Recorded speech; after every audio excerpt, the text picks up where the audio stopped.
Alors, je vous remercie, Monsieur le député de Borduas, et je reconnais maintenant Madame la députée de Rosemont. Merci, Madame la Présidente.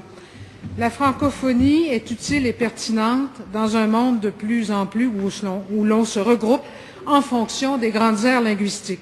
L'hispanophonie est en plein essor, la lusophonie aussi.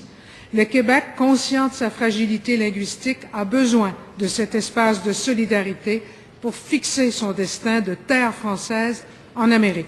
Un destin de nation moderne, active, créatrice, qui puisse, au cœur de cette diversité, vivre, travailler et prospérer en français, ce qui est de plus en plus difficile à Montréal, notre métropole.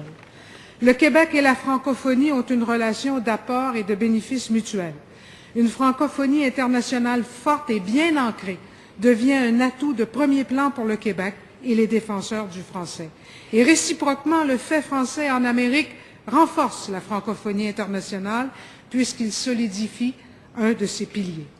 C'est parce qu'il était conscient de l'importance de la préservation du fait français que le Québec a depuis longtemps pressenti les bénéfices d'une union des nations francophones et francophiles au sein d'un organisme comme l'Organisation de la francophonie.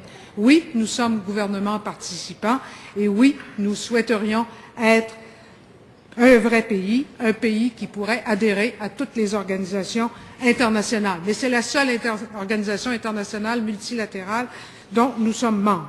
Dans cet espace géoculturel, peut et doit se développer une nouvelle mondialisation. La francophonie a su démontrer son potentiel à devenir un acteur important sur la scène internationale, un lieu de résistance, d'affirmation, d'émancipation, d'indignation, que l'on pense par exemple au printemps arabe.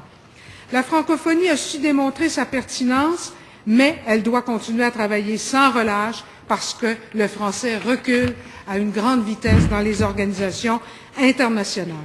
En terminant, comme à chaque année, je veux rendre hommage à Abdou Diouf, le secrétaire général de la francophonie, et plus particulièrement à mon ami Clément Duham, qui toujours fait honneur au Québec en France. Et en